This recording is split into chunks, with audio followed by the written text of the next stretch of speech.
Okay, I'm on. You are. All right, we call the meeting to order. This is, it's 5 o'clock on May 21st, 2025. Call the meeting to order. The first item on the agenda is a special recognition. Okay, so issued an invitation to retired Captain Brendan Hall to come to the meeting. We have a plaque that we're going to present to him for his retirement. I sent him a reminder today. I haven't heard from him today, so maybe he wasn't in the office. But his plaque and certificate reads, Berkeley County Civil Service Commission Certificate of Recognition, presented to Captain Brendan F. Hall to commemorate a retirement of 25 years serving the citizens of Berkeley County with the Berkeley County Sheriff's Office. This certificate is to honor and recognize your devotion, dedication, and commendable service to the Berkeley County Sheriff's Office and the citizens of Berkeley County. It is with great respect that your extraordinary service is recognized. Since your first day on December 13th, 1999, to your final day on April 18th, 2025, you have served with impeccable high standards of ethics, integrity, and professional conduct. You have been no stranger to responsibility. From being in charge of the Criminal Investigation Division, CID, leading the Patrol Division upon your promotion to Captain, overseeing and scheduling all continuing education and mandatory training requirements for law enforcement personnel, and monitoring departmental readiness. You joined the Sheriff's Office from the Martinsburg City Police Department and quickly became an essential part. Ultimately, as a captain, you served as the third in the chain of command. What an accomplishment! Throughout the years, you clearly demonstrated strong and distinguished leadership. Your personal traits of a pleasant demeanor, even temperament, and consistently positive, friendly, and relaxed attitude have always stood out. Please know the heritage of the Berkeley County Sheriff's Office is forever enriched because of your faithful and dynamic service. Enjoy your retirement and know you will be missed by many. With the deepest gratitude and respect, Berkeley County Deputy Sheriff Civil Service Commission presented this 21st day of May 2025, and it is signed by President Dale Buck. So again, that's the plaque that we were going to present to him, and we will get that to him. In recognition of service, we also wanted to recognize his wife, Katie, and we had a certificate of recognition for her presented to Ms. Katie Hall to commemorate your steadfast support, strength, and enduring commitment as a loving spouse of Captain Brendan Hall. In grateful appreciation of our deep appreciation for your unconditional support, enduring loyalty, and sacrifice you've provided since 2013 alongside Captain Brendan Hall during his law enforcement career. His career with the Berkeley County Sheriff's Office honorably concluded on April 18, 2025, after more than 25 years of distinguished service. Behind and beside every brave law enforcement officer stands a family who serves in their own way, often silently, always faithfully. Your resilience, sacrifices, and love have been a vital part of Captain Hall's journey, and your grace through the challenges of a life in law enforcement speaks volumes. It is often said that the families of those who wear the badge are the true unsung heroes. Today, we proudly give voice to that truth by recognizing you. With heartfelt gratitude, we honor your role in the life of service. With deepest gratitude and respect, Berkeley County Deputy Sheriff Civil Service Commission presented this 21st day May 2025. Again, signed Dale Buck, President of the Berkeley County Civil Service Commission. So, again, what a stellar journey that young man's had, I think. So, I don't know if any of you all would like to offer any comments at this time. Okay, that works. We'll revisit it. So, at this time, then, what I'll do, sir, if you'd like for me to, I'll go into the other recognition. And this recognition is from the Berkeley County Civil Service Commission Certificate of Recognition, presented to the men and women of the Berkeley County Sheriff's Office to commemorate and recognize National Police Week, May 11 through 17, 2025. In recognition of your enduring service, courage, and deep commitment to the safety and well-being of every citizen of Berkeley County, the Berkeley County Sheriff's Civil Service Commission proudly presents this certificate of recognition during National Law Enforcement Week. Each day, you wear the badge with honor. Each night, you stand watch while others rest. Through storms, uncertainties, and sacrifice, you remain a constant source of strength, stability, and protection for our community.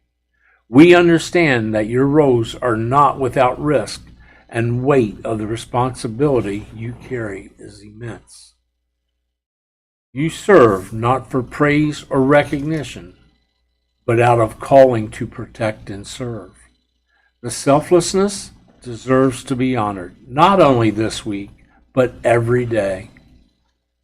You are guardians of the peace, and just as importantly, builders of trust. We honor the families who support you, knowing the toll this profession can take on hearts and homes, and remember, striving for excellence, courage, and unity. Thank you for the services you make, the lives you touch, and the example you set. With deepest gratitude and respect, Berkeley County Deputy Sheriff Civil Service Commission presented this 21st day, May of 2025. Again, signed Dale Buck, President of the Berkeley County Civil Service Commission. So that was in honor of National Police Week. Yes, we do recognize that it was last week, but the commissioners did not want that to go unrecognized for you, the men and women of the Berkeley County Sheriff's Office. So, all right. Thank you. So, go back? Surely. Okay. I think we'll go back. Let's finish it. All right. I'm out of breath now because I walked all over. So, Imagine my surprise when the sheriff's office was there. You thought everybody was here waiting for you, didn't you? So, Brendan, what we have, or the commissioners have, is we're going to present you with a plaque, and I'll give it to the president to present it. I have read the inscription, and I'll read it again. It's presented to Captain Brendan F. Hall to commemorate a retirement of 25 years serving the citizens of Berkeley County with the Berkeley County Sheriff's Office. This certificate is to honor and recognize your devotion, dedication, and commendable service to the Berkeley County Sheriff's Office and the citizens. And we will get a picture here in a little bit. We will. Extraordinary service is recognized since your first day of December 13th, 1999, to your final day on April 18th, 2025. You have served with impeccably high standards of ethics, integrity, and professional conduct. You have been no stranger to responsibility, from being in charge of the Criminal Investigation Division, CID, leading the Patrol Division upon your promotion to Captain, overseeing and scheduling all continuing education and mandatory training requirements for law enforcement personnel, and monitoring departmental readiness. You joined the Sheriff's Office from the Martinsburg City Police Department and quickly became an essential part. Ultimately, as a captain, you served as the third in the chain of command. What an accomplishment. Throughout the years, you clearly demonstrated strong and distinguished leadership. Your personal traits of a pleasant demeanor, even temperament, and consistently positive, friendly, and relaxed attitude have always stood out. Please know the heritage of the Berkeley County Sheriff's Office is forever enriched because of your faithful and dynamic service. Enjoy your retirement and know you will be missed by many.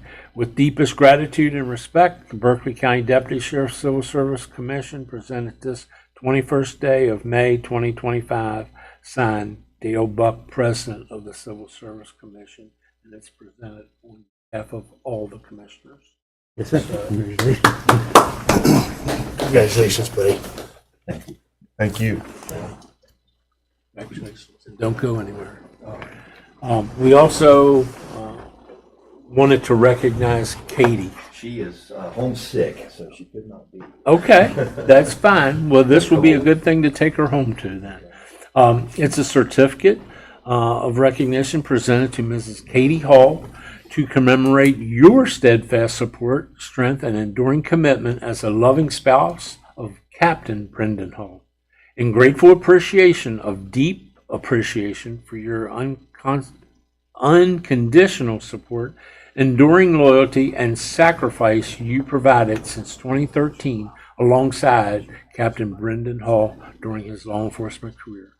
His career with the Berkeley County Sheriff's Office honorably concluded on May 18, 2025, after more than 25 years of distinguished service. Behind and beside every brave law enforcement officer stands a family who serves in their own way, often silently, always faithfully. Your resilience, sacrifices, and love have been a vital part of Captain Hall's journey, and your grace through the challenges of life in law enforcement speaks volumes. It is often said that the families of those who wear the badge are the true unsung heroes. Today, we proudly give voice to that truth by recognizing you. With heartfelt gratitude, we honor your role in a life of service. With deepest gratitude and respect, Berkeley County Deputy Sheriff Civil Service Commission presented this 21st day of May 2025, Dale Buck, President of the Commission. And that's a certificate again. And we hope she feels better. Yes, we hope Yeah, she's got a cold. So at this time, what we'd like to do, I'm going to pause and put it on break, and we'll get a picture with you. So you gonna copy it, Photoshop your wife's name?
Okay, we're on the record. And tell Katie we appreciate everything she's done because we are very, very well aware that none of us accomplished anything without the people, not just standing behind us, but standing beside us. And if it wasn't for her, you being able to sound to her and rely on her and her care, her love, her appreciation, it would be difficult to accomplish anything. So you please tell her for us, we thank her for everything she's done. But most of all, we thank you too, because you've come a long way from PD up through the sheriff's office, all the way up to the ranks, and God knows, as chief, I wouldn't have accomplished half of what I did if it wasn't for you in that office next door. He was my sounding board. He was the person I could go to, give me a voice of reason. He was the one that kept me from probably doing stupid things, and helped out with my volume control from time to time too. So no, it was nice to know I could just walk around that corner to that door and ask questions, and I had the help that I needed. So thank you for everything you've done. You enjoy your retirement, and please be safe. Yeah, but it's a much different way. Much different way. I've So been crazy busy this week with grand jury. It's over. that's okay. They got the perfect person for it. I'm positive of that. So congratulations, Brendan. Yes, sir. All Yep. right, good. Okay, reading and removal of minutes, approval of the meeting minutes of April 16th, 2025. Have we had an opportunity to read them? Everybody read? Yes, sir. Any objections or corrections? No objections. Make a motion, we approve the minutes from April 16th. I second the All motion. right, is there any discussion? Hearing none. All in favor, say aye. Aye. All right, the minutes are approved for April 16th, 2025. Next item on the agenda is budget update informational. Mr. Alderson? Hold on. Oh, there, We have another set of minutes, I believe, don't We do. These are the minutes of May 8th Okay. correct. that we just received. Oh, okay. So we have not approved them. Okay. Correct. Gotcha. They'll be on next month's agenda, I take it? I'll have to add them to next month. Okay, all right. I mean, yeah. No, I don't think we want to sit here and read them. No. Okay. Next one. All right. So then the budget update before you is the budget report generated today. The difference in between last month and this month is on the first item is postage. It's a difference of $10.85. This was a result of mailing back the sergeant test to the West Virginia Division of Personnel on April 17th. That went from an obligation rate of 7.9 to a 9.4 obligation rate. The next item is the advertisement and publication line. It's a difference of $351.79 from last month. This was a result of the journal publication for the May 30th promotional public advertisement that it's required to be done. We went from a 60.1% obligation to a 67.1 obligation. And then the third item is that of professional services. That reflects an invoice being paid out of $100. It was for the legal consultation with Patrick Henry.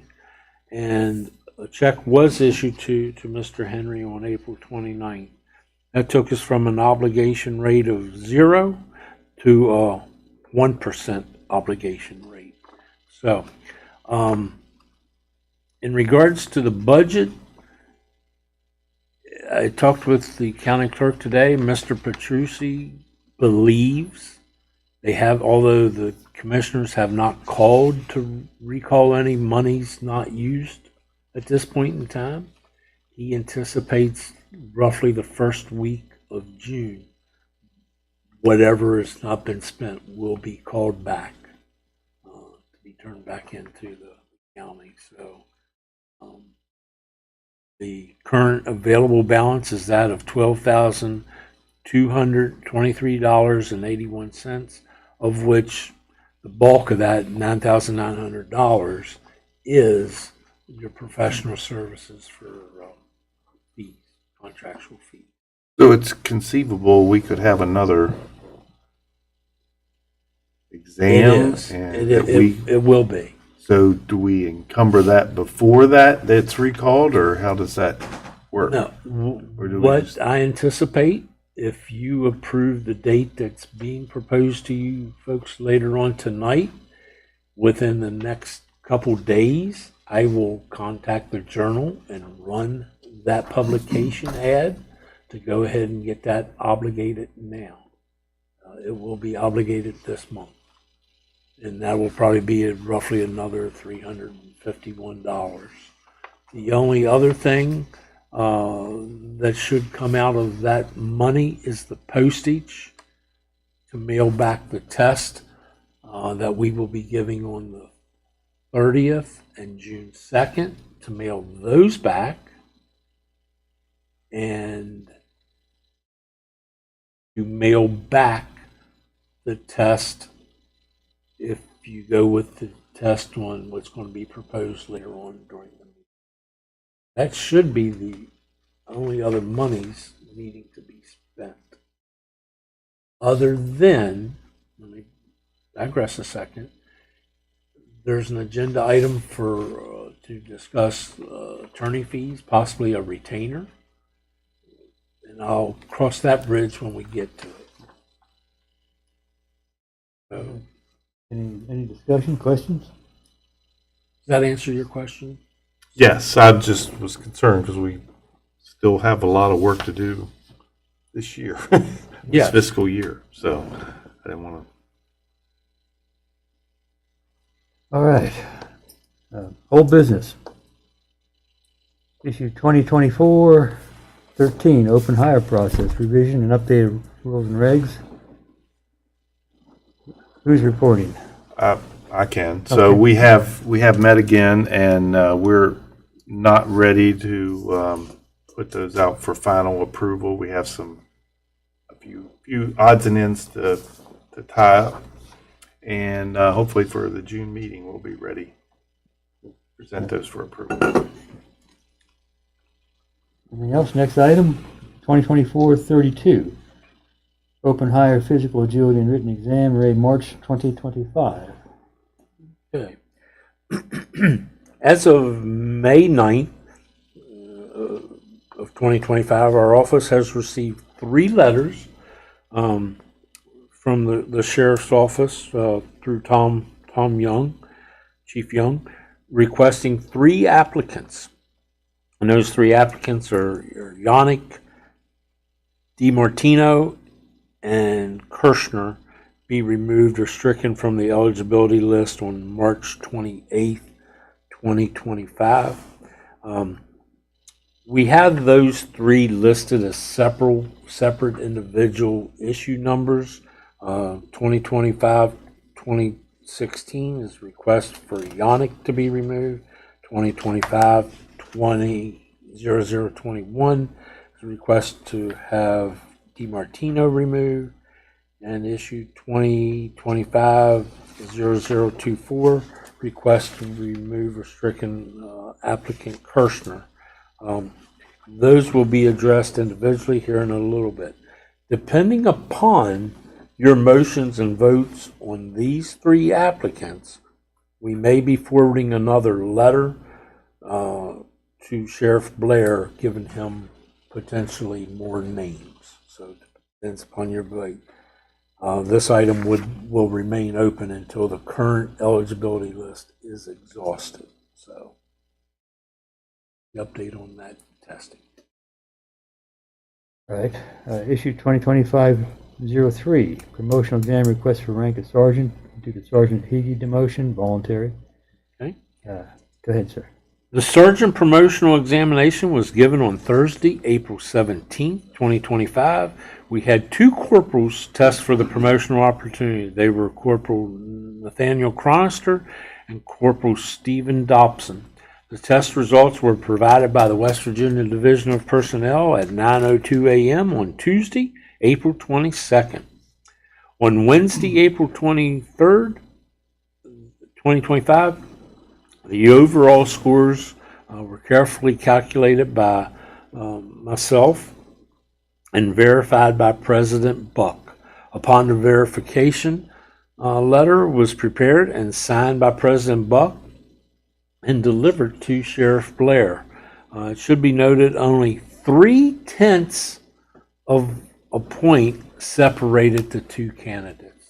Been doing this off and on, since 2015 for me, and past president of the Civil Service Commission, and that's the closest I can ever recall that being. Maybe it's been closer, but that's closest I can recall. The final promotional test results letter was sent to Sheriff Blair on the afternoon of April 23rd. Additionally, individual promotion scores were sent to both Chronister and Dobson on the afternoon of April 23rd. We received an email from Chief Young on Friday, April 25th at 11:17 a.m. that Corporal Chronister has accepted the promotion to Sergeant. We received final notification from Chief Young on Monday, May 19th, stating the results from Valley Health were received. The results reflected Corporal Chronister is capable of handling the prescribed duties of rank of Sergeant.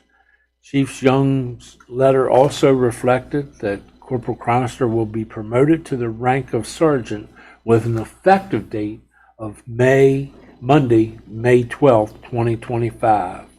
So based upon that information, I'd make the recommendation to you folks to close this item. That brings that to a close. I make a motion that we close that item 2025-003. I'll second. 003.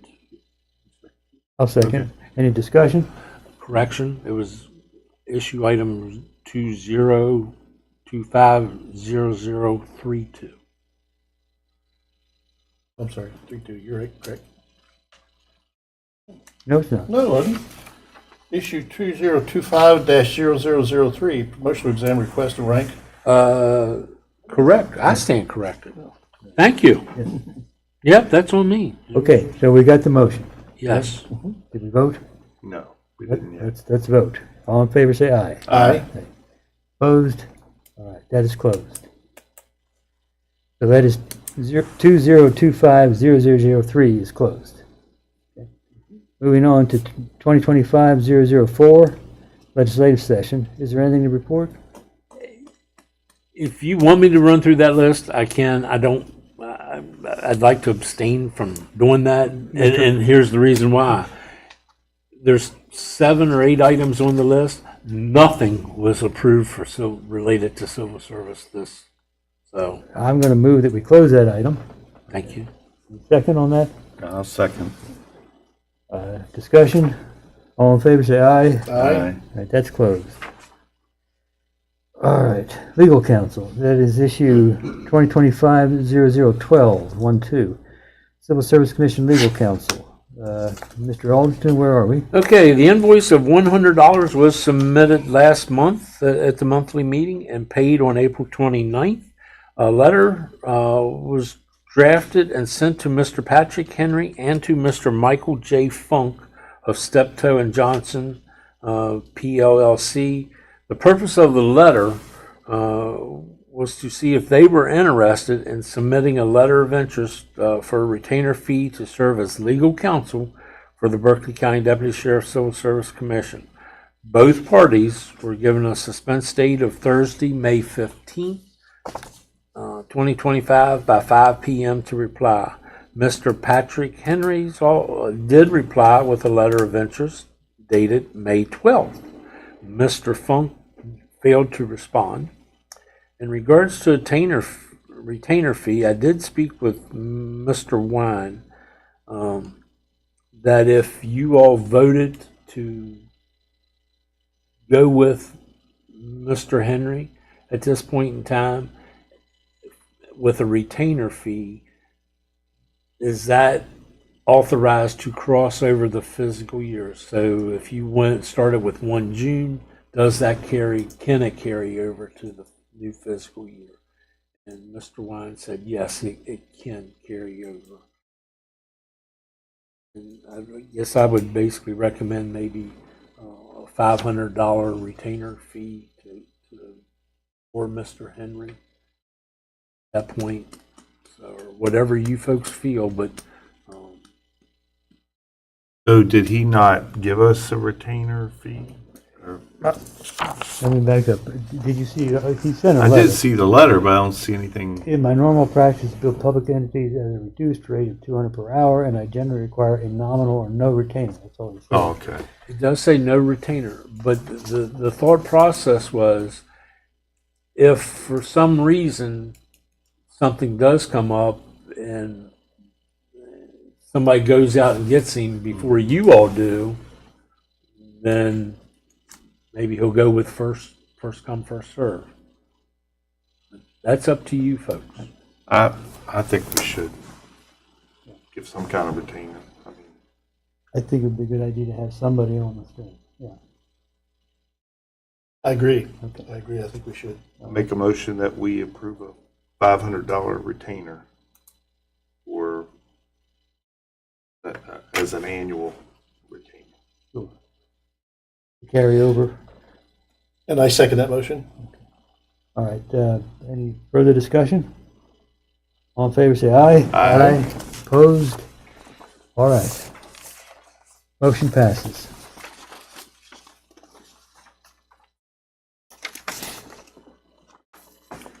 Issue 2025-13, Captain Trent Heckman's Freedom of Information Act, FOIA. Okay, so a review of the FOIA documents was accomplished by President Buck and Commissioner Dobson. That was supplied prior to being sent to Mr. Heckman on Monday, April 28th. Let me back up. As I understand the FOIA request, it was not made by Captain Trent Heckman, it was made by Trent Heckman. That is correct. All right. I think the record should reflect that. Okay. That's a valid point. Yes, sir. I would concur with. Okay. All right. I'm sorry to interrupt you. No problem at all. He was sent an email at 3:45 p.m. with associated zip files.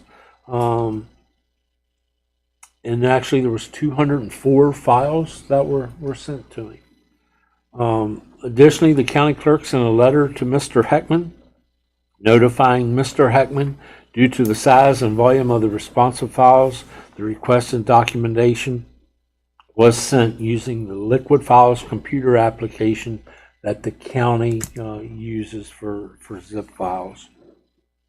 As of this date of May 21st, no further correspondence has been received from Mr. Heckman. Therefore, I'd make the recommendation to you gentlemen that you also close this item.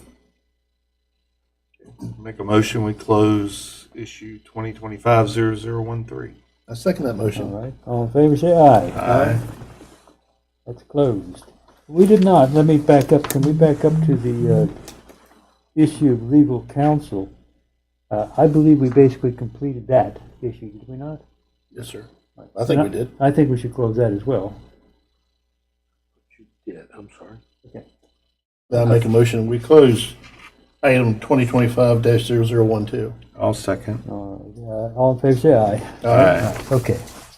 Now we're at new business. 2025-14, resignation of Civil Service Commissioner James J. Moffett, effective date April 17th, 2025. Okay. Former Commissioner Moffett hand-delivered his letter of resignation to me around noon on Thursday, April 17th, 2025. It was to be effective immediately. Once it was given to me and we talked for a little bit, I then prepared a letter for the county clerk and for the county commissioners. The purpose of my letter was to provide insight on the requirements of West Virginia State Code 714.3 Civil Service Commission on the requirements of a replacement of a commissioner, such as party affiliation. There can be no more than 2 members serving from the same party.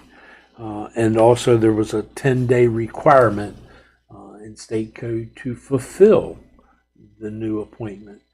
Commissioner Moffett, former Commissioner Moffett, had been appointed by the county commission, so therefore it was up to them to appoint they wanted. So at this time, on May 30th, or May 1st, the county commissioners held interviews for the vacant seat. There were 2 applicants, former Sheriff Kenny Laymaster and D. Scott Wilson, who's sitting here at the table, had applied. So as far as the issue of the resignation, I'd make the recommendation. I don't know if we need a recommendation to close that item. It's pretty much just informational, I think. Well, don't we have to accept his resignation? I don't know. I don't know. But you can go ahead and. Yeah, let's do it. I'll make a motion that we, in regards to issue 2025-0014, that the commission accept the resignation of Commissioner James G. Moffitt, effective April 17th. Second, I second it. any opposed? All, it passes, unanimous, okay? And we've also discussed 2025-15. We have. We have Mr. D. Scott Wilson sitting next to us as one of the commissioners. On Thursday, May 8th of 2025, the county commissioners announced D. Scott Wilson to fill the unexpired term of former Commissioner Moffitt. The term Scott will be fulfilling will be from May 8th through May 1st of May 8th, 2025 through May 1st of 2027.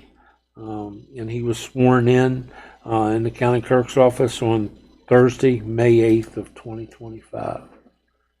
And I think you gentlemen did pretty good because on May 8th, you then ended up having a special meeting and put him right to work on May 8th. We did. That's how we roll.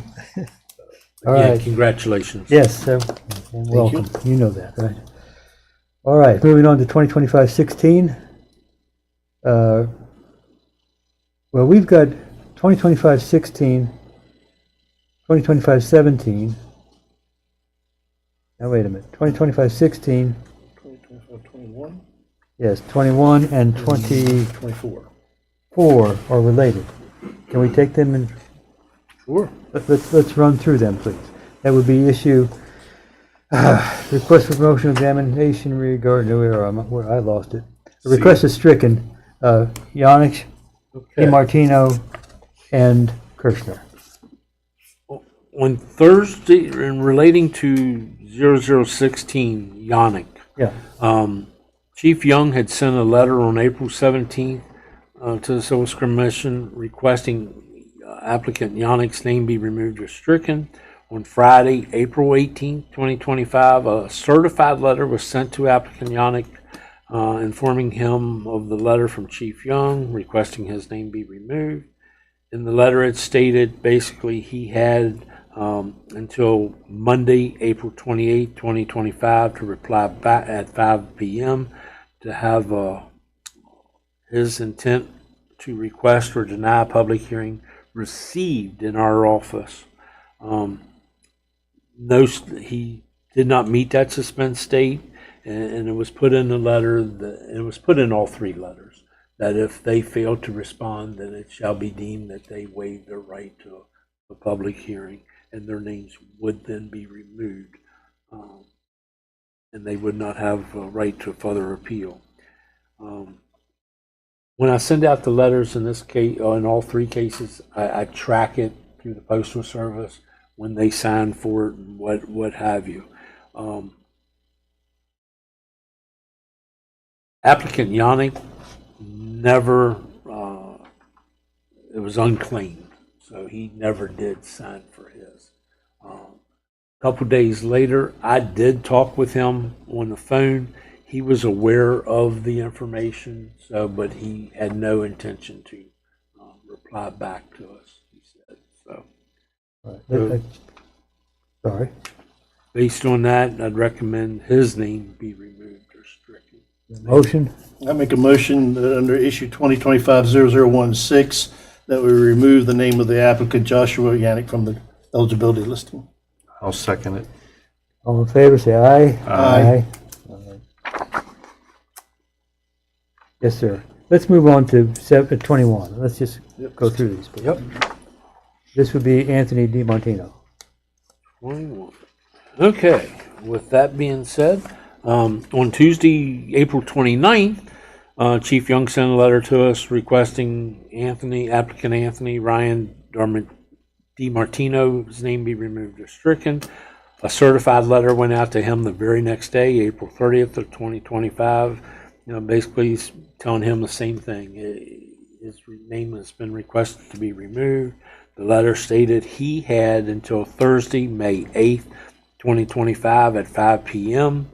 To have his intent to request or deny a public hearing acknowledgement form back in our office no later than 5 o'clock, or it would be deemed that he waived his right to a public hearing and his name would be removed. His letter was delivered to an address at 1:27 p.m. on May 5th in Sharpsburg, Maryland, is where it went out to. The signed certified receipt was returned to our office on Thursday, May 8th. So we have that on file as well. As he missed the suspense date, no correspondence has been conducted with him since then. And that goes clear up until today's date. We have not heard from him. So based upon the suspense he missed, I would also recommend you folks do a motion to remove his name. Make a motion that under issue 2025-0021, in reference to Anthony DiMartino, that his name be stricken from the list. I'll second. Any discussion? All in favor say aye. Aye. Let's move on to 2025-24. Austin Kirshner. Okay, that one, Chief Young sent the letter over on May 9th, 2025, requesting his name be removed or stricken from the eligibility list. On Monday, May 12th, I sent out a certified letter to the applicant informing him of the request to have his name removed or stricken. The letter also stated in his case, he had till May 19th, 2025 at 5 p.m. to respond back to us or for his form to be received in our office by 5 o'clock on May 19th. And with that being said, or he would be deemed to have waived his right. On Tuesday, May 13th, at 2:24 p.m., applicant Kirshner did call my office, and he was inquiring if I could let him know what's going on with the background process. I informed him a certified letter was sent to him that will inform him of where the process stood. I did inform him in the letter was an attachment he would need to return to our office no later than Monday, May 19th. He asked what the attachment was in regards to. I informed him the certified letter contained information as to why the sheriff is requesting his name be removed or stricken from the eligibility list. The attachment relates to whether he wants a public hearing or not. He thanked me and ended the conversation. That was on a phone conversation again on May 13th. He signed for the certified letter at 3:10 p.m. on May 15th in Hagerstown, Maryland. So therefore, he did not reply back to us by Monday, May 19th at all. So, and I'd recommend to you to remove his name. I make a motion under issue 2025-0024 in reference to Austin Kirshner, that his name be stricken from the list. I'll second. Any discussion? All in favor say aye. Aye. Shall be stricken. Now we're going to go back into order here. We're going back to 2025-17. This is a request for promotional examination for the rank of captain as a result of retirement of Captain Hall. Eligibility date April 19th, 2025. Now, in that regard, again, we have several items on the agenda that follow from the same Yes. circumstance. That would be 18, 19, and 20. Yes. Right? Yes. If you'll recall, we had a special meeting to discuss these four issues. Verification in regards to the captain issue, 0017. Verification was received back that there were two eligible, Lieutenant Christian and Lieutenant Jones, for the for testing for the rank of captain. We held that special meeting on Thursday, May 8th, 2025 at 5 p.m. The purpose of the special meeting was to select a day, date, and time to hold a promotional rank for captain, a promotional examination for all four ranks, actually. Chief Burnett and you all selected a test date of May 30th, 2025 at 9 a.m. To be held at the training room at the Berkeley County Sheriff's Office. Chief Burnett did advise our office in writing that Lieutenant Jones would not be available to test on May 30th due to mandatory training requirements. Therefore, he would be attending the alternate test date on June 16th at 9 a.m. at the Sheriff's Office. That date of June 16th, that was provided in the letter from Chief Burdett, which you all had authorized him to provide that date at that special meeting. So, Lieutenant Christian is the only other one eligible person to test, and has replied with his intent to test on May 30th. So, If I'm not mistaken, maybe I am, I thought it was stated that the state said we had to return all the tests within 2 weeks. correct. May Oh, wait, 30th to I may have said a wrong date. You said June 16th. I did. It's June 2nd. Okay. It's June 2nd. It is June 2nd. Yep. Okay. That was a date that was originally proposed for all of this, and but we couldn't make that work. Correct. It is June 2nd at 9 a.m. at the Sheriff's Office.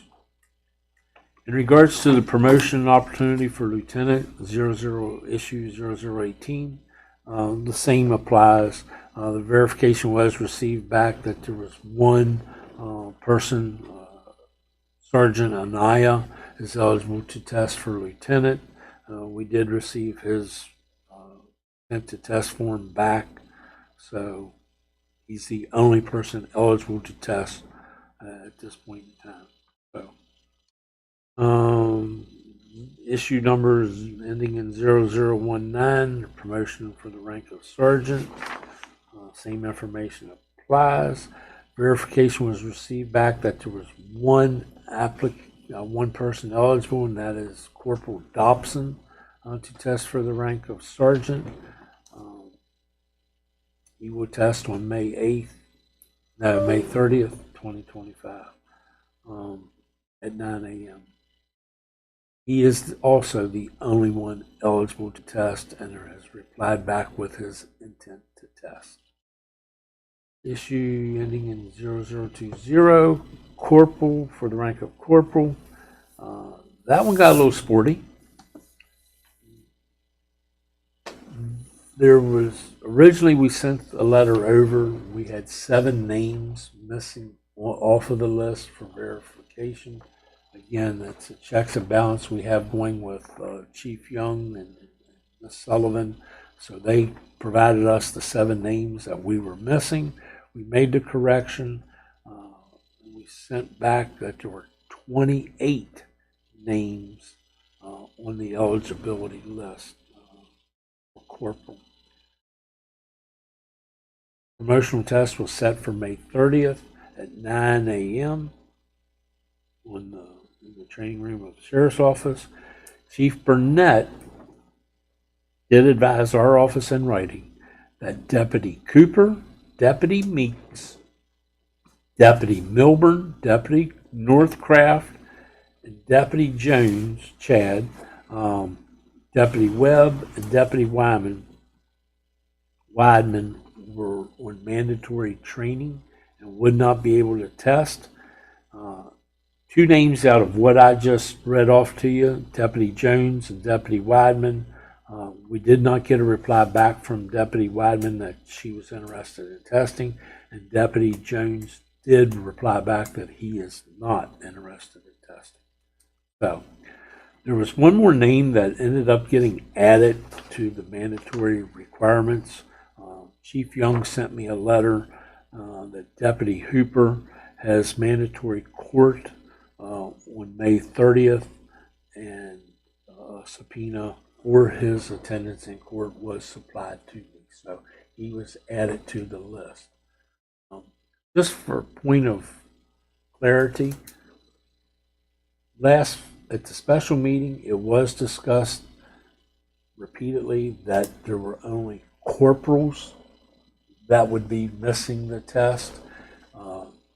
Earlier, I alluded to there was one lieutenant that was going to miss that test. So just for clarification of the record, there's corporals and the lieutenant to miss the mandatory or had mandatory training.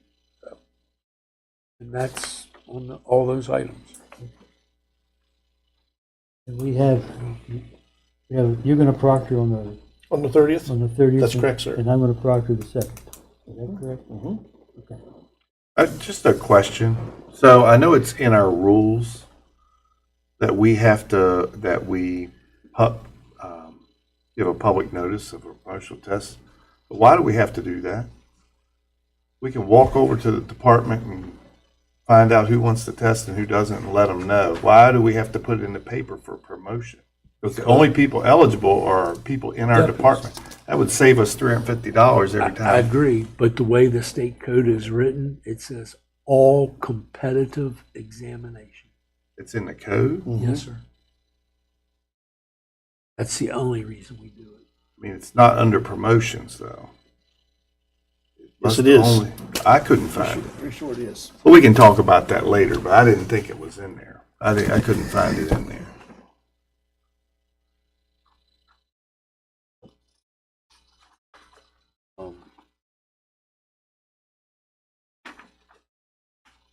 Oh, yeah.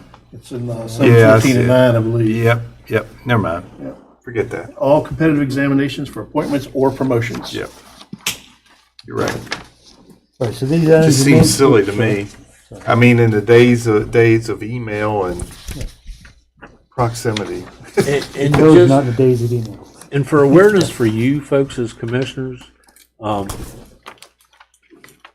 I emailed all eligible personnel that were eligible to test for whatever the rank was. And I also provided them a hard copy letter in their distribution box. Now, I did receive a call from one deputy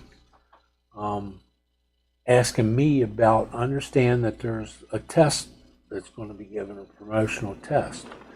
I thought we were good doing it that way, email, and I send it to their county email address and put it in their distribution box.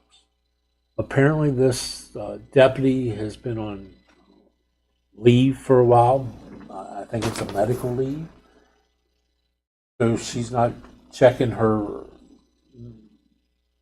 wasn't aware of it being in her email, and wasn't there to get her mail. So I don't know what to do in that case, to be honest. I don't think that there's much that you can do Well, or should that's do. what the public notice takes care of. Yeah. And I yeah, guess. so and maybe from It's the sheriff's unfortunate 'cause department nobody side, a leads supervisor, every maybe publication. reach out to that person, but that's on you all. Word got to her. Word got to her, but she was within a couple days of maybe missing that suspense date. But you don't know who you missed if they don't respond. Yeah. Correct. I don't see a fix to that. I mean, if you're notifying by email and by mail, unless we want to start the practice of sending things to their homes. Do we get red receipts on those? Maybe that would. I do not, because But people can turn them off. they can turn them That's off. on And to them. be honest with you, in this case here, it was 28 of them. if I send a read receipt and I CC myself on it, then I'm going to get whatever 28 times 2 is emails that I've got to do something with. And Well, I can help you with your Outlook, get those in a separate folder automatically. okay, all right, come on up. I think it's working together between John and Yep. rare scenario. And I agree. Is there I some- learned something on this go round, so I now know what to kind of look for. something else we should be doing? I don't think so. I think, you know, black, to be black and white with it, you're covering the department internally and you're covering the public as a whole. Yeah, Mhm. right. I think obligations are met. Yeah. I know obligations are met. The question is there some, Can you go a little bit further? yeah, okay. Yeah, Correct. I feel confident we can work it out. No people in Bosnia are coming up. Yeah, we had to do a Okay. special proctor with somebody overseas years ago. let's go back on track here. We've now finished 2025-20, is that correct? Yes, sir. So we're moving on to 2025-22. Draft addendum proposal ready current 9/15/21 rules and regulations, Article 2, employment as deputy sheriff, Section 4, preliminary requirements, refusal to examine or certify, habitual user versus misuse prescription medication. Going to open it up for discussion at this point. I know there's been a lot of work done on it. Who wants to open this? I'll be glad to open it. Go ahead, sir. Yesterday, on the 20th of May, we had a committee meeting on the rules and regulations. Steve and I were both there. At the time, Chief Young was there, so was Lieutenant Christian, and of course, John was there as well. We had a lot of discussion on some of the things, but one of the biggest areas was in reference to this particular part here, on the proposal for the rules and regulations, the refusal to examine or certify. And the two biggest areas that came up in reference to this was one dealing with prescription medications, and the other, there was a lot of discussion on the drugs and how we had categorized them, or how they were categorized in the old rules and regulations. So after probably about 30 minutes of discussion on that, we come up with a proposal to change the rules and regulations to say, basically, we went down to under 1C, and we said we were going to change that to read, addicted to habitual use of alcohol or illegal substances. More specifically, an applicant for the position of deputy sheriff must be clean and sober from alcohol and any and all illegal substances, including but not limited to inhalants and hashish. We took out all the other stuff right underneath of that. We felt we started making it a little bit on the convoluted side. Then we went on to say, for a period of at least 36 months prior to application, an applicant for the position of deputy sheriff cannot have more than limited use of the following. We put marijuana, synthetic or natural. We had a lot of discussion in reference to the medical marijuana and the year time frames and all that. We took that out and said 36 months, marijuana, synthetic or natural. We kind of simplified it. And then we defined limited use. It was already there, but we make sure we went over it. And it says it's an applicant's use of such substances no more than 3 times in the last 3 years. So the next portion had to do with, there was 2 different sections that talked about drugs. One said that for a period of at least 3 years prior to application, an applicant for the position cannot have more than limited use of any of the following. They had marijuana, cocaine, methamphetamine, and ecstasy. Below that, we had said no applicant for the position of deputy sheriff should be considered if they've used LSD, PCP, methadone, heroin. And it was like, okay, well, why are we exempting these others, the marijuana, the cocaine, the methamphetamine, the ecstasy? I mean, really, when you sit down and you look at it, they're just as bad as what the ones was below. So we just really, what we did is we combined it. And the proposal is to say no applicant for the position of deputy sheriff shall be considered by this commission if they have used any of the following substances. And listed A through G. It says LSD, PCP, methadone, heroin, cocaine, methamphetamines or amphetamines, and ecstasy. So then that brought us down to the one last item left, and we haven't finished it yet, but we've tried to clarify some. The writing in the current rules and regs is a little bit hard to understand. It doesn't clearly define. It almost makes it sound like we're talking about people that has prescription medications, and we're saying that they can't use their prescription medications. So we tried to redefine this, and what we did was we said that no applicant for the position of deputy sheriff shall be considered by this commission if they have habitually used any prescription medications that were not specifically prescribed for the applicant. So we tried to clarify that to say they can't use somebody else's prescription medications, but we also went on to say habitually used. We've put in there and said habitually used is defined as, and that's where we've stopped at that point. We have to come up with something to define what we believe is habitual use. So that's where we're at in reference to that particular issue. We tried to clean it up, simplify it, clarify it. I think we did. We had a lot of good discussion on it, but we're down to really the one issue, and that is habitual use is defined as. What do we define habitual use as? Look, I like what you showed me a little while ago on your phone that you had written down. I thought that was That was bounced around about a month ago. I don't know how this was defined. I think that Mr. Dobson's seen, I think he has some questions about, that's that language about Can I read that so we just got it on the record? Put it on the record. The proposal here would be misuse of any prescription medications defined as inappropriate use of prescription medication not in accordance with a valid medical prescription. As such, will not automatically disqualify an applicant and will be reviewed on a case-by-case basis and accepted by the Sheriff of Berkeley County. Me personally, I kind of like that because I know you showed us something here a little earlier, going out and looking at legal definitions. When you look at these 3 pages of legal definitions you have, there's nothing that's in that says anything specifically for a number of times.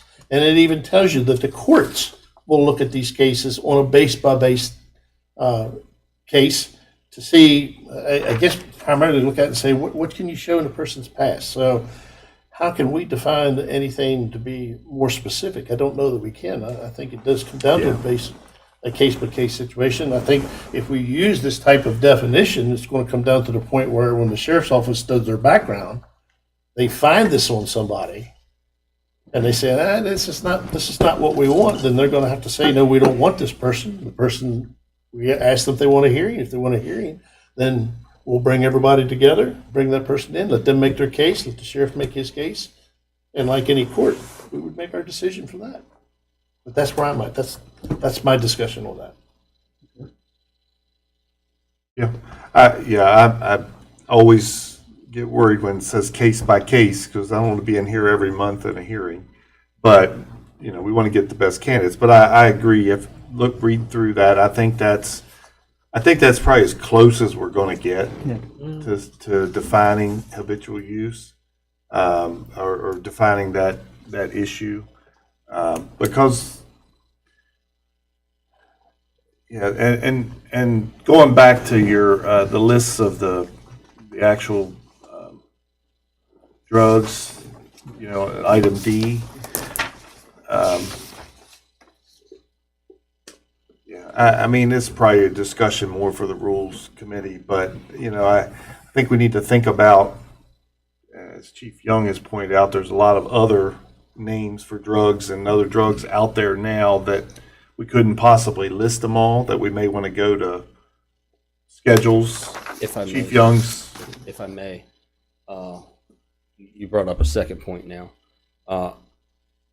We would support the definition that you just read, allowing basically a case-by-case basis. I can't remember exactly. Talk about on the prescription medication. Yes, Okay. I would be perfectly okay if you guys took that section to a vote today, if you possibly could. With regards to what you're discussing and what we had discussed earlier with regards to the schedules and the vast multitude of new drugs that have popped up in the past 10, 15, 20 years. I agree, but I think also what you've got working now has that simple catch-all under, I think it was 1C. Illegal, which is illegal substances. 1C would have been addicted to the habitual use of alcohol or illegal substances more specifically. I think when we had the 1C conversation before, was you talking about found to lack any of the 1C1. established preliminary requirements? 1C1 under Yeah. the 1C1, recommended okay. section. An applicant for the position of deputy sheriff must be clean, sober from alcohol and any and all illegal substances. I think that any and all illegal substances kind of simplifies what we were discussed about the schedules and naming off the crocodiles and the boots and everything else. You don't need a list. Right. I think that any and all Yeah. is our catch-all. I think that works If just you wanted to go with that, we could eliminate probably D altogether. Well, I think C and D are different. I mean, D is you cannot have used these at all. Yes. That's right. C is habitual use Yeah. or being addicted. Addicted or habitual. And then there's limited use. That's also in D. Yeah. C. So, I mean, if we want to change that, we can change that. But what I'm saying is there could be something. I mean, the bottom line is it's a department's decision. in what we're discussing here, D could also say, instead of the list itself that we have there, just say any and all illegal substances. Well, if D says that, then there's no reason for C. Right, but as you pointed out, C was under the habitual use portion. But see, Right. that's the thing about marijuana I keep bringing up. There's a federal, that's illegal. There's state saying it's legal and under circumstances. Now, that's why I just want clarification, you know. I would say the same thing, because if we're going by schedule, marijuana's a Schedule I drug. It is a Schedule 1, federal. Right. So if we do schedules, then it null and voids C C subsection 2. altogether. The only thing about the schedules too is, like I'm saying, from what I understand, the legislature's having trouble even keeping up with all the chemical substances that are coming out. You know, they're not even scheduling them as fast as they're modifying them. You could leave C as is and simply just do D as a repeat of any and all illegal substances, Well, maybe. yeah. I agree, that's a rules committee, I think, discussion. Yeah. I'd be happy taking the list out and making it all. Yeah, Something like I think that. it's simple that. But- That's a rule. Yeah. Maybe there should be a list in C of what we consider. Well, you can't even do that Yeah. because of prescription. Yeah, so Well, a lot to think about for our next I'm meeting. happy to see E, about the prescriptions, Yeah. habitual use. That's good. And we just have to define that. Any other discussion? What was he asking he would like for you all to take up tonight? The definition that Commissioner Wilson read of habitual use. Misuse of any prescription medication. And where does that fit? Let's get that in there. That would be it where it says habitual use is defined as, Right. and we would put this in there. So that would be under E. Well, yeah, I don't know if we can do it piecemeal because it's not how it's written now. I mean, I'm sorry, go ahead. I think we could adopt this now, but we're not done with this section. Well, but let me see that.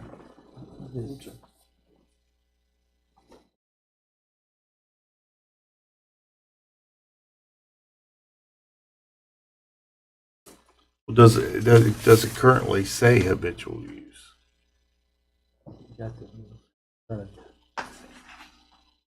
The current one says misuse of and/or habitual user of any prescription medications. That's all it says.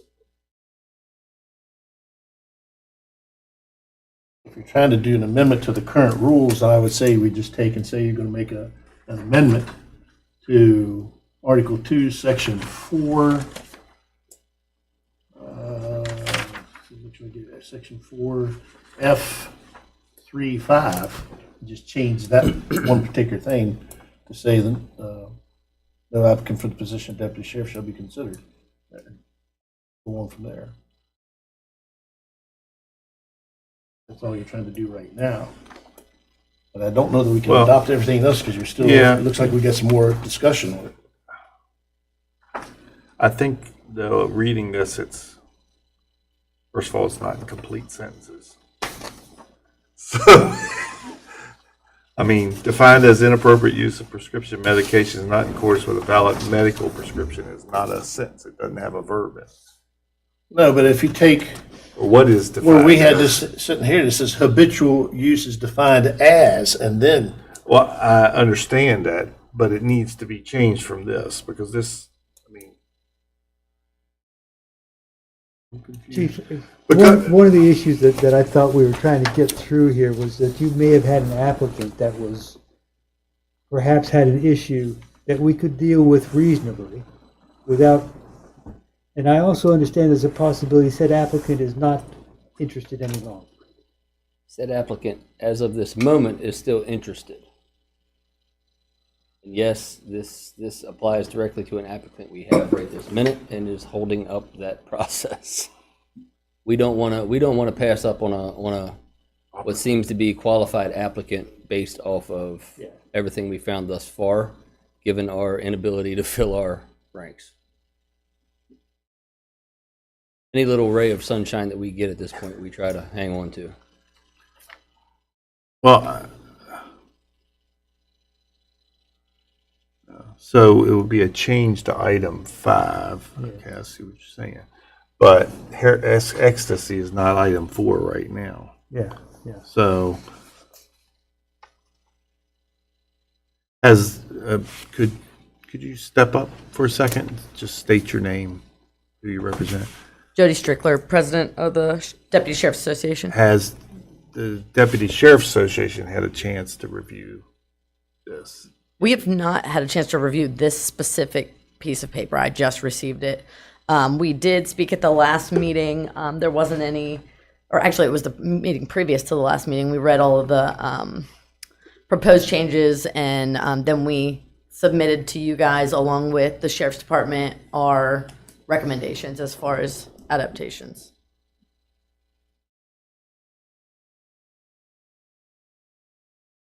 And also, Deputy Henderson is a member of the association in good standing who is on your rules committee.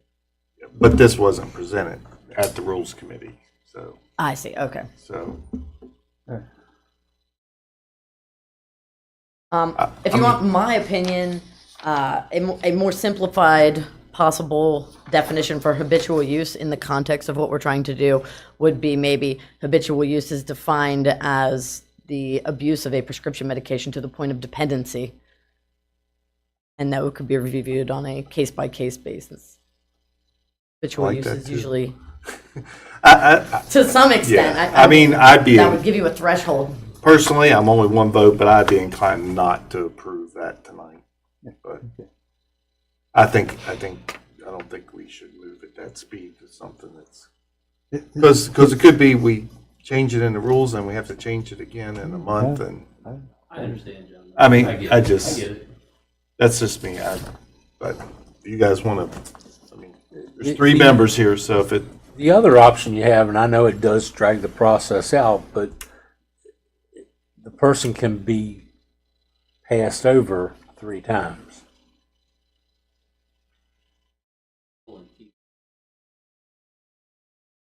and there's, I mean, the rules They're currently. going to be good. I mean, in the rules currently, there's discretion. Yeah. And, I mean, currently it says, no applicant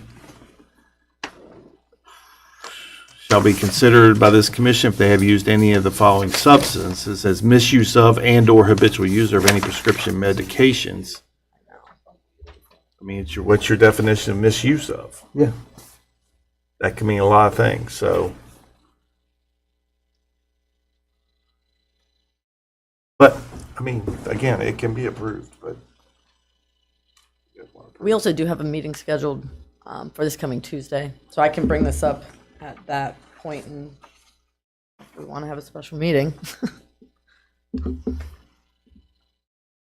When we gonna, I apologize, I'm gonna apologize again on the record for missing the meeting yesterday. But that's Yep. order under the bridge. We have not set another date yet It needs to be It'll moved be- to. for our next meeting. Yeah. So I think what you're I agree. suggesting is that the name could be brought forward, It shall be. right?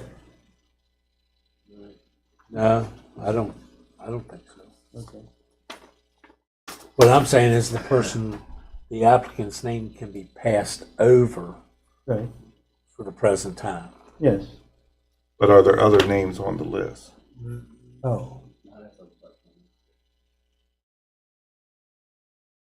The 3 have been removed from the remain.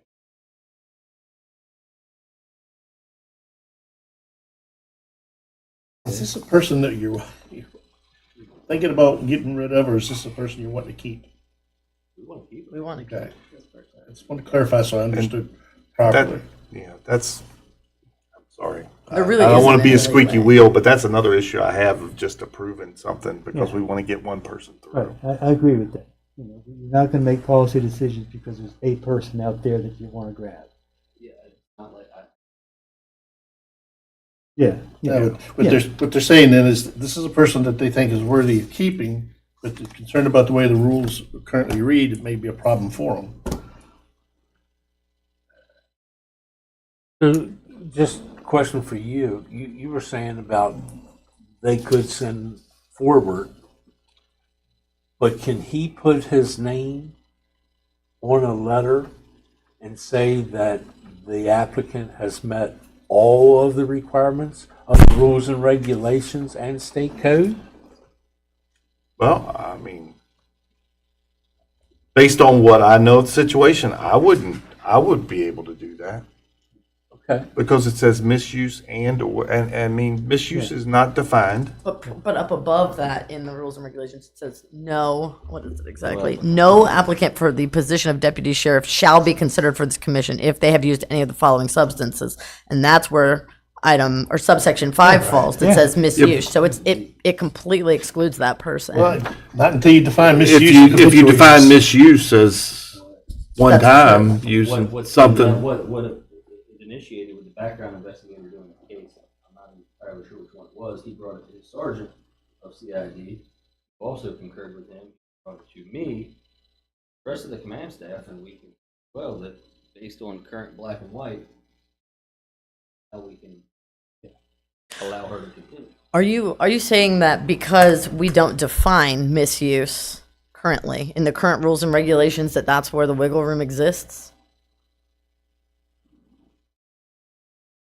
I'm not saying it's That's- wiggle. I'm not I saying don't know it's. that that's I'm not saying it's wiggle room. okay. I'm just saying that this is what the rules said. I mean,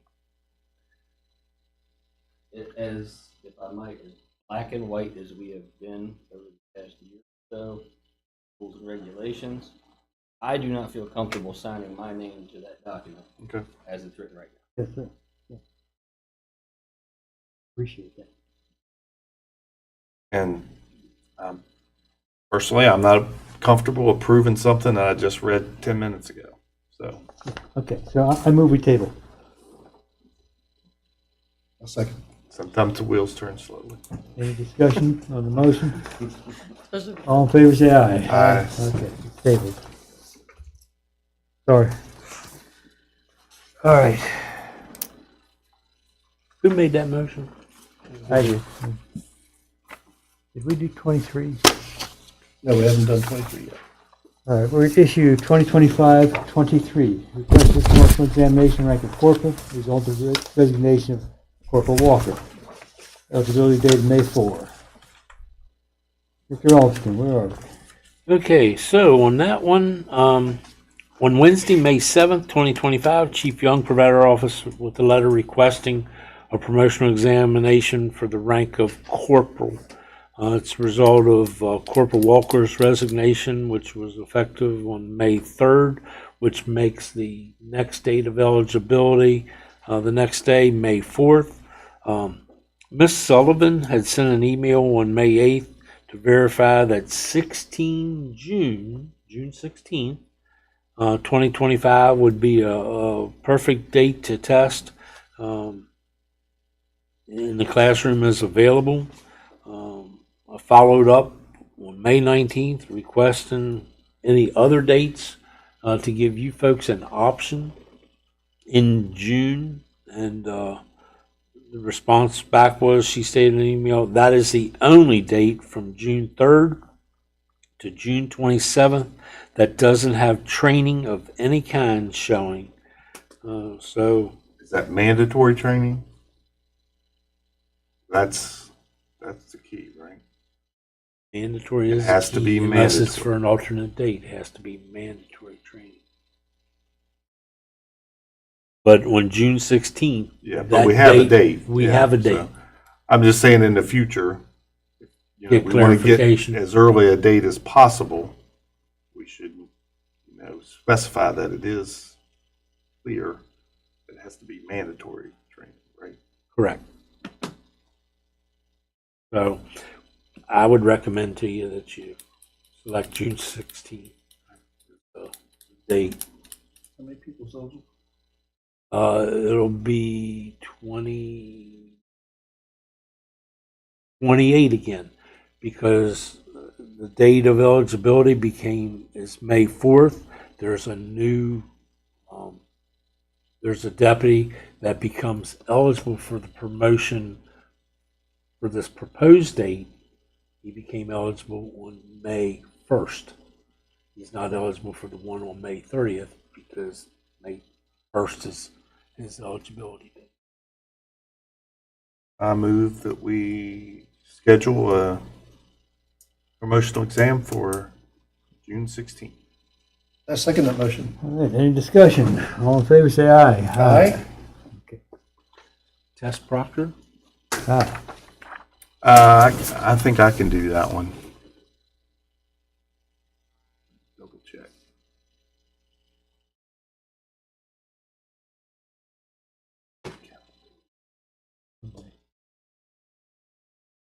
Yep, I can do that one. Items from the floor. Question, Oh, if hold I on a may, second, hold sir. on 1 second, because, and I don't recall, I'm going to be upfront with you. On the 3 names to be removed, did you all vote to formally remove those folks? Yes. Okay, Each one had a vote. That's it. okay, very good, thank you, that's all I needed. Items from the floor. Good, good. Question. Are we capable? We currently have 7 openings.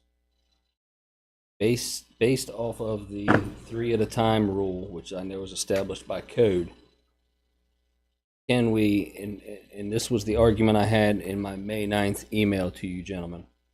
I understand we cannot move forward with providing 2 more names until we wait the prescribed time, which I think we've been doing a week for these last few, before those named individuals that we've asked to be removed have their time to respond, whether or not they wish to have a hearing.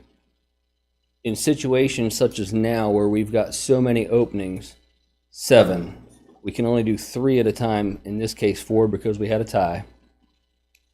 Can we forego that wait of that extra week? We know we've got the open positions available. If those 2 or 3 individuals decide they want to have a hearing, and you guys see in their favor, they go back into the process. We have enough openings to cover the backlog, if you understand what I'm saying. When I ask for those 2 or 3 individuals to be removed, can I get the next 3 immediately so that my investigators can begin their background investigation and put us that week ahead? And I haven't dug, and I knew this man would know the answer. Yeah. He's digging for it.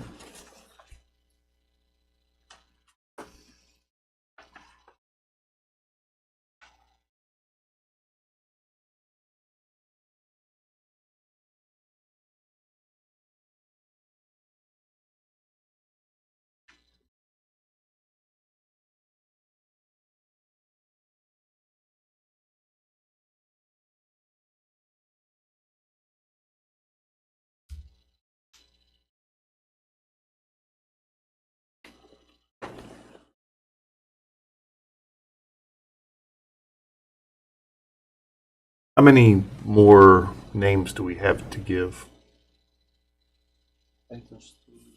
There's only 3 more?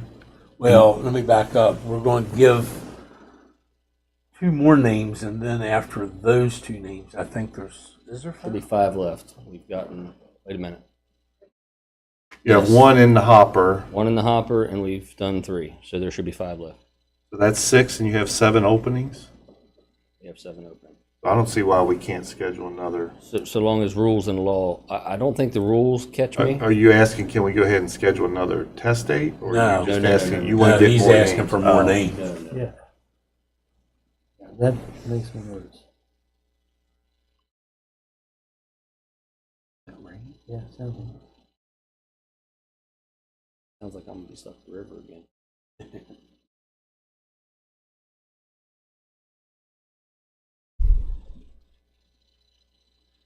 Well, 71411 is kind of, it's the guideline. It specifically says the commission shall forthwith certify from the eligible list the names of 3 persons thereon who received the highest averages of preceding competitive examinations held under the provisions of this article. The appointing sheriff shall thereon, with sole reference to the relative merit and fitness of the candidates, make an appointment from the 3 names so certified, provided that should he make an objection to the commission to 1 or more of these persons for any reason stated in section 10 of the article, and should objection be sustained by the commission after a public hearing along the lines of the hearing provided for in section 10, if any such hearing is requested, the commission shall then thereupon strike the name of that person from the eligible list and certify the next highest name. So I don't think you can give them a name until that's all, that's all been, I mean, it's very specific. It says you have to go through that, you have to give them the option for the hearing. If they do not, don't want the hearing, or if they have the hearing and we rule against them, then you certify the next name on the list. I don't know how we can go any more than that. When there are a number of positions of the same kind, You've got a gap There's there. nothing, each appointment shall be nevertheless be made separately and in accordance with the foregoing provisions. It sounds like it's the cookbook. when there are a number of positions of the same kind to be filled at the same time, each appointment shall nevertheless be made separately and in accordance with the foregoing provisions. I think the statute's pretty plain that it says you have to do them one at a time.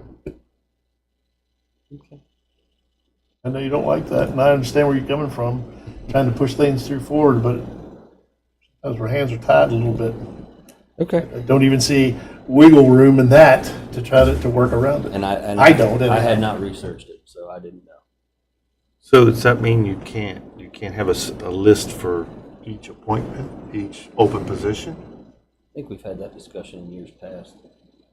I interpret that to say that if you have 5 vacancies, he gets 3 names for the first vacancy, and you've got to go through this process. If he selects a person, then we can immediately give them another name to fill that spot, so they can look at the next vacancy. But reading that, it says where there are a number of positions of the same kind to be filled at the same time, each appointment shall nevertheless be made separately and in accordance with the foregoing provision. So you can only fill 1 position at a time. So what does separately mean? Separately, to me, would mean each position is its own animal. It does. I agree with that. I'll gladly go to this method if you let me. Which Yeah, is, I think yeah. what you're getting along the Yeah, lines of. yeah. That 3 might be applicants legal. per opening. I don't know. The way I read that is, you got 5 positions, you do each one of them separately. And in accordance with these So rules. if you do each one separate, then why can't you give a list for each?